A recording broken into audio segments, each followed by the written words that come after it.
नहीं, मेरी लड़की ने सुसाइड कर दिया है, ये खबर आई है। हाथ जोड़ती रही माँ बाप, हाथ जोड़ते रहे, हमें एक बार दिखाओ, हमारी बच्ची का मुंह एक बार दिखाओ। हमको नहीं दिखाया गया। But the horrific Kolkata rape and murder of a junior doctor was found dead inside a government-run medical college and hospital's seminar hall in Kolkata.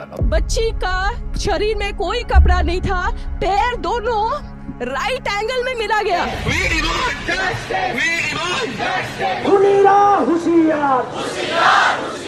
चश्मे को कूटा गया, जिसकी वजह से आंखों से खून निकल गया, गला दबाकर मारा गया। कोलकाता में जो हुआ है उससे सिर्फ मेडिकल फ्रेटर्निटी नहीं, पूरा देश काफी शॉक्ड है। जिस तरीके की डिटेल्स आ रही हैं पोस्टमार्टम रिपोर्ट से, जिस तरीके की इंफॉर्मेशन आ रही है कि ममता बनर्जी सरकार ने इसको मिस हैंडल किस तरीके से किया, कवर अप करने की क्या कोशिश हो रही है, उससे ऑब्वियसली लोग, खासा की डॉक्टर्स काफी नाराज हैं, स्टूडेंट्स काफी नाराज हैं। बहुत सारे सब्सक्राइबर्स ने हमें लिखकर बताया, हमारे जो मेंबर्स हैं उन्होंने लिखकर बताया कि इस पर एक डिटेल्ड एपिसोड की दरकार जरूर है। क्या गेम खेला जा रहा है, क्या सच छुपाया जा रहा है, और मैं इस बात से बिल्कुल अग्री करता हूं। क्या इस पर कोई सोल्यूशन है? लेकिन और इस चीज पर मैं आपको आगाह करना चाहता हूं। एपिसोड तो हम ऐसे इश्यूज पर बनाते आए हैं, बनाते रहेंगे, लेकिन मैं आज आपको एक चीज पर आगाह भी करना चाहता हूं कि ये जो कांड हुआ है कोलकाता में, ऐसे कांड पहले भी होते आए हैं और होते भी रहेंगे हमारे आउटरीच के बावजूद। सोल्यूशन है, और सोल्यूशन के बारे में मैंने एक बार पहले बात की, आज मैं फिर से बात करना चाहूंगा, लेकिन शायद कोई सुनने को राजी नहीं होगा, लेकिन तब भी सोल्यूशन देने की भी कोशिश करूंगा। एपिसोड की शुरुआत से पहले, पूरे डिटेल्स से पहले, जो पॉलिटिक्स खेला जा रहा है उससे पहले, मैं बस आपसे ये रिक्वेस्ट करूंगा कि ये कुछ चंद इंसिडेंट्स याद कर लीजिए, फिर एपिसोड शुरू करते हैं। Nirbhaya rape case, Shakti Mills rape case, Hathras gang rape case, Kathua rape case, Unnao rape case, Asaram Babu parole, Baba Ram Rahim parole. अब शुरुआत करते हैं। मैं आपको बताता हूं हुआ क्या इस केस में, अगर आप अभी भी अनजान हो, अगर आप कभी हॉस्पिटल गए हो पिछले एक हफ्ते में, तो शायद इस केस के बारे में आपको सारी डिटेल्स पहले ही मालूम हो चुकी होंगी। अगर आप न्यूज फॉलो कर रहे हो तो सारी डिटेल्स आपको मालूम होंगी कि कैसे कोलकाता के आरजी कौर हॉस्पिटल में एक महिला की लाश मिलती है, अनड्रेस्ड, हाफ ड्रेस्ड एक लाश मिलती है, और उसके बाद जो डॉक्टर्स हैं हमारे देश में, वो एक जंग का ऐलान कर देते हैं सिस्टम के खिलाफ। होता यूं है कि ये जो सेमी न्यूड बॉडी है, अब मैं टेक्निकली नाम नहीं ले सकता हूं, टेक्निकली मैं पिक्चर नहीं दिखा सकता हूं, क्योंकि हमारे देश में ऐसे रूल्स और रेगुलेशंस हैं कि मैं रेपिस्ट की पिक्चर दिखा सकता हूं, एलिजेड रेपिस्ट का नाम ले सकता हूं, लेकिन जिसे हत्या कर दी गई है रेप के बाद, मैं उसकी छवि आपको नहीं दिखा सकता हूं, उसका नाम मैं लीगली नहीं ले सकता हूं। तो हम ये बोलेंगे कि ठीक है, post graduate trainee, PGT doctor, वो गई एक सेमिनार हॉल में थोड़ा आराम करने के लिए। उसने डिनर किया था अपने जूनियर्स के साथ रात के 2 बजे। 36 आवर लॉन्ग शिफ्ट के बाद आदमी परेशान, आदमी थक जाता है। एक महिला जाएगी कहां? कोई रेस्ट रूम नहीं है, कोई फैसिलिटी नहीं है, तो सेमिनार रूम में जाकर सोचा होगा उसने कि मैं वहां जाकर थोड़ा रेस्ट करती हूं। सुबह उसकी मरी हुई बॉडी वहां से मिलती है।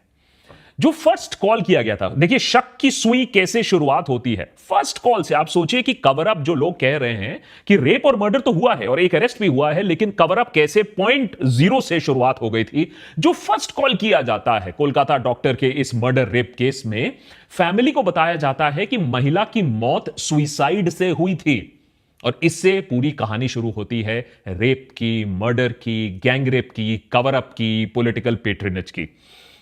जब यह बात सामने आती है कि नहीं, ये सुइसाइड नहीं है, ये तो मर्डर है, मर्डर के ऊपर सेक्सुअल असॉल्ट है, ये तो रेप का केस लग रहा है, तो फिर ऑटोप्सी होती है। ऑटोप्सी में इतनी घिनौनी डिटेल सामने आती है कि पूरा का पूरा देश सहम जाता है कि किस तरीके से उस महिला को गला घोट के मारा गया था, कैसे उस पर जेनिटल टॉर्चर किया गया था, थायराइड कार्टिलेज टूट गया था, इतनी बुरी तरीके से उसको स्ट्रैंगल किया गया था, और उसके प्राइवेट पार्ट्स पर जो जख्म है वो 4 पेज तक की पूरी रिपोर्ट उसमें चली जाती है कि कैसे करीबन 3 से 5 बजे के बीच पर उस पर असॉल्ट हुआ था, उसे मार दिया गया था, उसके बेली पर, लिप्स पर, फिंगर्स पर, लेफ्ट लेग पर, हर जगह चोट, उसका मुंह, उसका नाक किस तरीके से क्लैंप किया गया था, दीवार के अगेंस्ट पुश किया गया था जिससे वो चीख चिल्ला ना पाए, उसके फेस के ऊपर स्क्रैच मार्क्स हैं, और तो और जो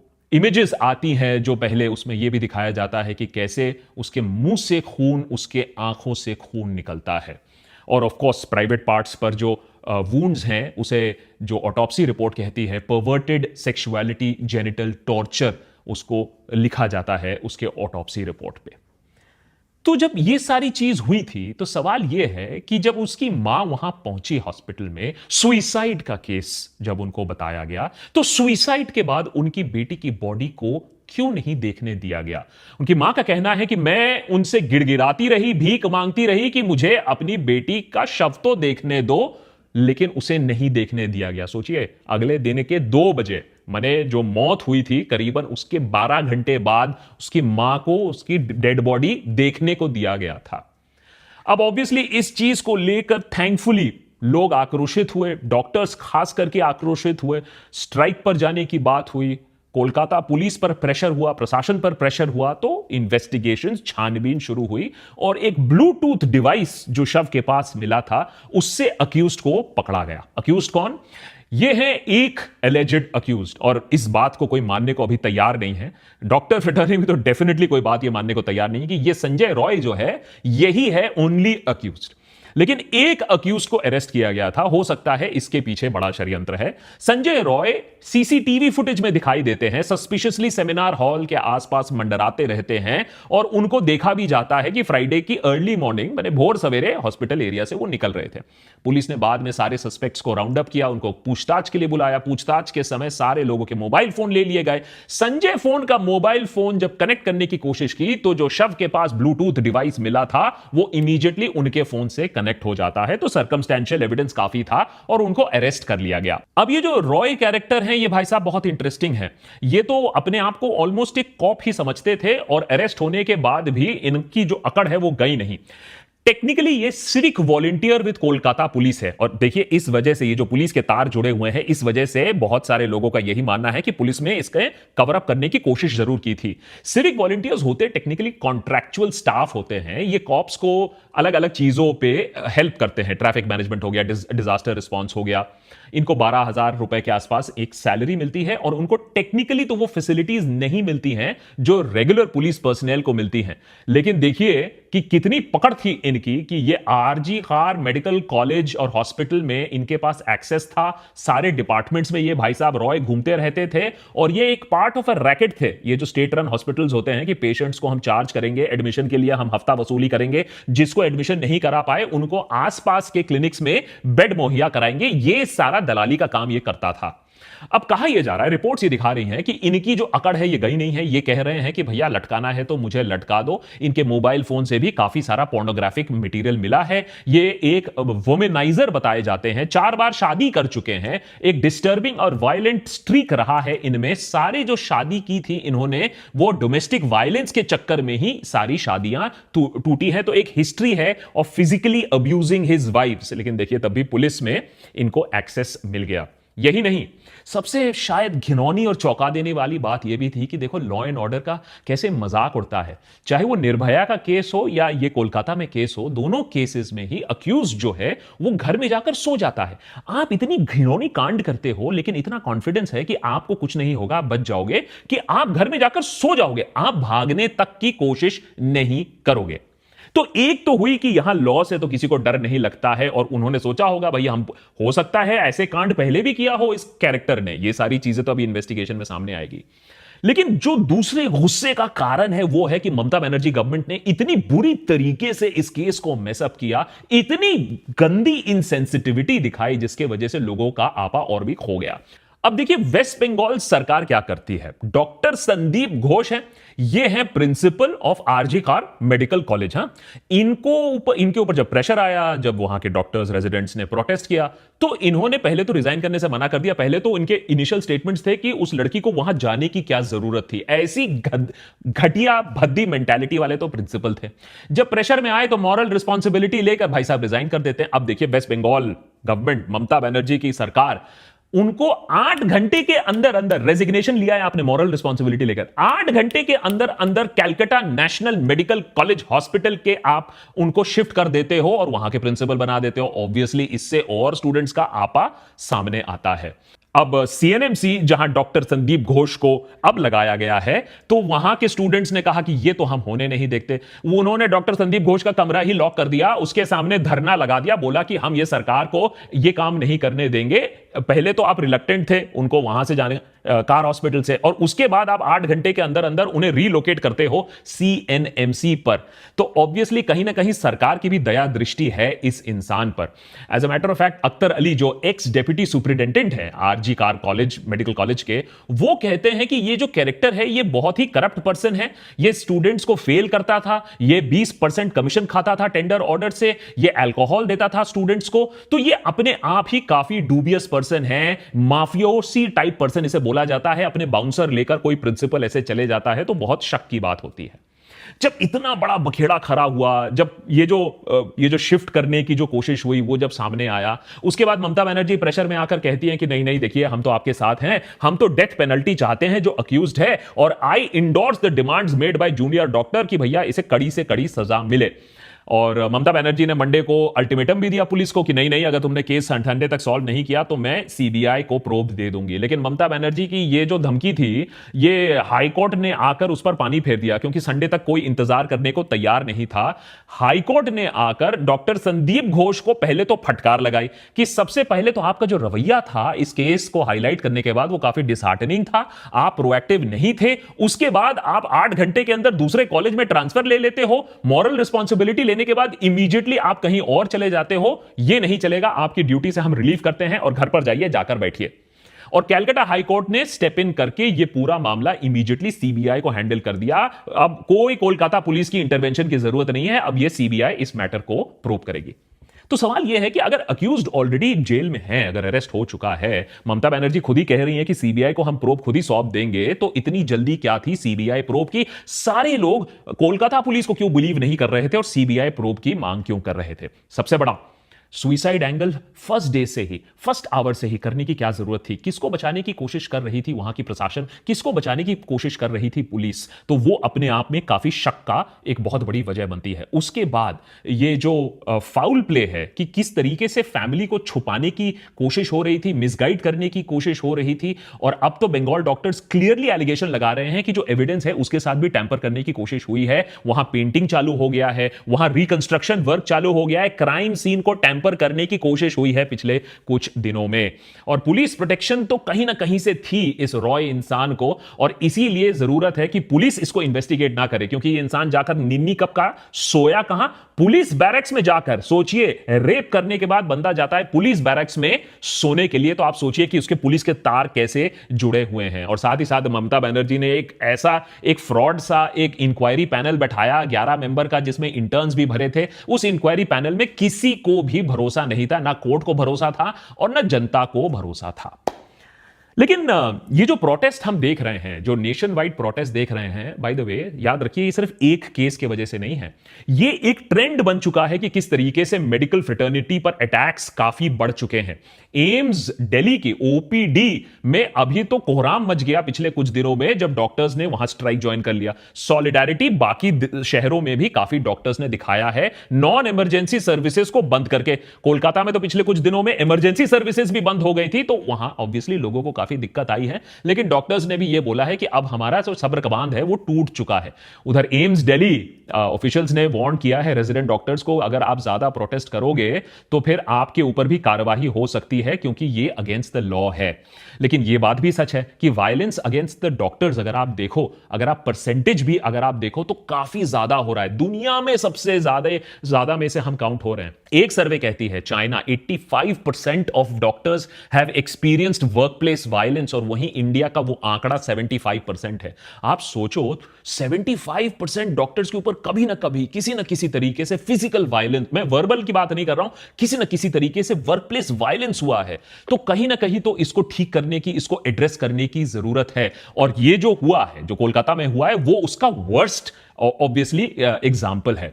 इसीलिए आईएमए कह रही है कि देखिए 2-4 चीजें तो करिए, सारे जो हॉस्पिटल्स हैं अक्रॉस द कंट्री उन्हें सेफ जोन डिक्लेयर करिए, और सेफ जोन को इन्फोर्स करने के लिए गवर्नमेंट हॉस्पिटल्स में police camps, adequate security personal लगाइए। नॉट ओनली दैट, बड़े जो प्राइवेट हॉस्पिटल्स हैं उनमें भी सिक्योरिटी इंतजामात हो, सीसीटीवी कैमरास हो वनरेबल पॉइंट में। 25 स्टेट्स में law on attack on doctors and hospitals है, तो एक लॉ तो है पेपर पर, लेकिन उससे कोई ऑन ग्राउंड पर इंपैक्ट मेरे ख्याल से ज्यादा नहीं पड़ता है। तो प्रॉब्लम जरूर है, डॉक्टर्स काफी गुस्सा हैं, लोग भी काफी शॉक्ड हैं।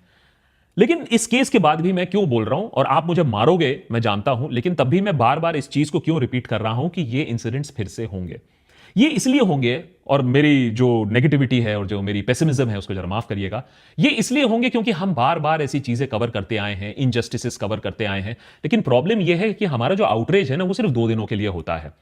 मैं ज्यादा पीछे नहीं जाऊंगा, वैसे तो 6 साल की हिस्ट्री हम इस चैनल पर आपको दिखा सकते हैं, लेकिन मैं सिर्फ इसी साल की बात करता हूं। और मैं आपसे पूछूंगा कि इन चीजों के बारे में आप मुझे अभी का स्टेटस बता दीजिए, इन चीजों के बारे में आप मुझे अपडेट बता दीजिए, इन चीजों के बारे में आप मुझे बता दीजिए कि क्या एक्शन लिया गया था, आपके आउटरीच का क्या हुआ, इन चीजों पर अटेंशन देकर, फोकस कर 2 दिन आउटरीच कर। लद्दाख प्रोटेस्ट से शुरुआत करते हैं।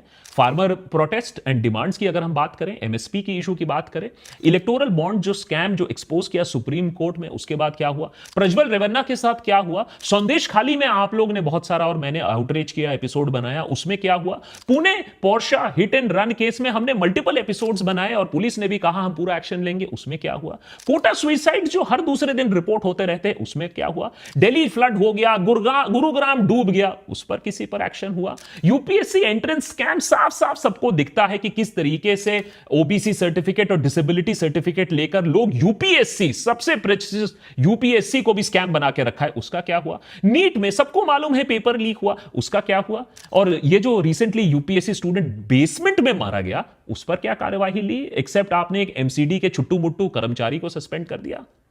तो सरकार भी कहीं ना कहीं जानती है कि हमारी औकात कितनी है। हमारी औकात है कि 2 दिन हम आउटरीच जरूर कर लेंगे और एपिसोड्स हम बना सकते हैं, लेकिन अल्टीमेटली सीबीआई आने से लोग ये जानते हैं कि ठीक है सीबीआई आ गई है, अब तो मामला सॉर्ट हो जाएगा, हमारा गुस्सा शांत हो जाएगा।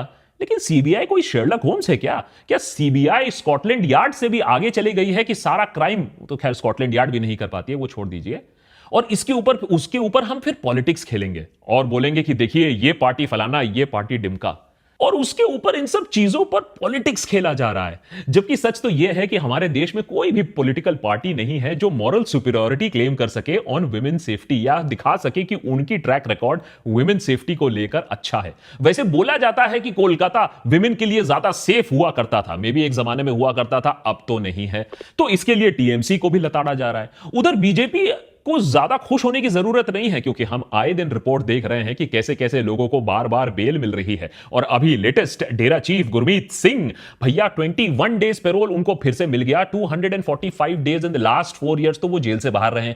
अगस्त में 21 डेज, अगस्त जनवरी 2024 में 50 डेज, नवंबर 2023 में 21 डेज, जुलाई 2023 में 40 डेज, जनवरी 2023 में 40 डेज, 2020-2022 के बीच में 83 डेज। तो भैया आदमी जब इतना हाई प्रोफाइल केस होने के बाद मर्डर रेप के चक्कर में अंदर जाता है और वो जेल से कभी कभी बाहर ऐसे आ जाता है कि कभी कभी हम जेल में टाइम कटा लें, तो फिर लोगों में क्या विश्वास रह जाएगा लॉ का, क्या डर रह जाएगा लॉ का। और इसीलिए मैं कहता हूं सोल्यूशन है। सोल्यूशन यह है कि रेपिस्ट कम से कम डरे रेप करने से पहले, रेपिस्ट कम से कम घर ना चले जाए और सो जाए कि मुझे कुछ होने वाला नहीं है। और जैसे कि हमारे देश में स्पेशलाइज्ड क्राइम और सीरियस क्राइम के लिए फाइनेंशियल फ्रॉड यूनिट्स हैं, हमारे पास ईडी है, उसी तरीके से महिलाओं में कॉन्फिडेंस जागृत करने के लिए और देश को महिलाओं के लिए सुरक्षित करने के लिए हमें चाहिए serious crimes against women unit, SCAW, अस्कॉ यूनिट। ये वो यूनिट होगी, जैसे ईडी है, ये वो यूनिट होगी जो सीरियस क्राइम्स अगेंस्ट वुमेन हुए हैं, जो शॉकिंग क्राइम्स हुई हैं अगेंस्ट वुमेन, उनको सिर्फ हैंडल करेगी। एक स्पेशलाइज्ड यूनिट जिनके पास वो फोर्स होगी, जिनके पास वो टेक्नोलॉजी होगी, जिनके पास वो टाइम होगा, क्योंकि याद रखिए आपका और हमारा आउटरीच सिर्फ 2 दिनों का होगा, लेकिन ये जो स्कॉ यूनिट होगी ये एक चीज को पकड़ेगी और उसको नतीजे तक ले जाएगी। और इसके अंडर अगर आप आ गए तो आपका बेल प्रोविजन और आपकी जो पनिशमेंट होगी वो भी दुगनी चौगनी हो सकती है। जो और मैं ये नहीं कह रहा हूं कि ये ईडी की तरह फिर एक पॉलिटिकल टूल बन जाए, एक ट्रांसपेरेंट तरीके से ओपन एंड शट केसेस को with solid proof, with public hearing आप इसको कर सकते हो, जिससे सोसाइटी में भी एक मैसेज जाए कि सरकार सो नहीं रही है। चाहे जो भी हो, अगर कोई हीनस क्राइम हुआ है, जो बर्बरता वाला जो क्राइम है, उसको सरकार छोड़ेगी नहीं, एग्जेम्पलरी पनिशमेंट दी जाएगी। हमारे एक लीगल सिस्टम में प्रॉब्लम यह है कि हम एग्जेम्पलरी पनिशमेंट में बिलीव नहीं करते हैं, और उसी के चक्कर में या तो कुछ लोगों का इनकाउंटर किलिंग हो जाता है, या तो वो केस 100 साल तक चलता है। और इसीलिए शायद लोग इनकाउंटर किलिंग से भी बहुत खुश है कि चलो यही सही, ये वाला जस्टिस ही हमें मिल गया, क्योंकि वो 100 साल वाला जस्टिस तो नहीं मिलेगा। लेकिन एक डेमोक्रेटिक देश के लिए जरूरी है कि हम एक लीगल प्रोसेस के अंदर एक एग्जेम्पलरी पनिशमेंट दे ऐसे हीनस केसेस में। और कभी कभी ऐसे हीनस केसेस में सीसीटीवी फुटेज होता है, बहुत सारे कोरॉबोरेटिव एविडेंस होते हैं, आपके पास साइंटिफिक एविडेंस होता है, तो उससे केस और भी मजबूत हो जाता है। और फाइनली जाने से पहले मैं ये बोलना चाहूंगा कि ये जो लोग इसको इंटेलेक्चुअलाइज करने की कोशिश कर रहे हैं, इस प्रोटेस्ट को, वो ना करें। ये निर्भया 2 नहीं है। As a matter of fact, अगर आप इसको कोलकाता में जो हुआ है उसको निर्भया 2 बोल रहे हो, तो आप निर्भया को ही इंसल्ट कर रहे हो, क्योंकि निर्भया अपने आप में ये पूरा केस एक जोक बन चुका है कि इतना पैसा जो लगाया गया था फॉर वुमेन सेफ्टी, मेरे ख्याल से 7,000 करोड़ रुपए, उस रुपए का हुआ क्या? निर्भया 2 बोलने से सिर्फ एक ही चीज समझ में आता है कि निर्भया के बाद कुछ ना बदला। और ऐसी चीजें भी हो रही हैं। चलिए, नाइट मार्च होगा, रिक्लेम द नाइट होगा, इससे अवेयरनेस बढ़ सकता है। लेकिन अगर आप सस्टेन्ड इंपैक्ट चाहते हो, तो आपको सरकार के ऊपर एक स्क्वॉड लाने की जरूरत है, एक स्क्वॉड यूनिट की, जो सीरियस क्राइम अगेंस्ट वुमेन को ट्रैक करेगी और उनको अपने अंजाम तक पहुंचाएगी और परपेट्रेटर्स को छोड़ेगी नहीं, क्योंकि हमारा आउटरीच 2 दिन बाद किसी और चीज पर चले जाएगा।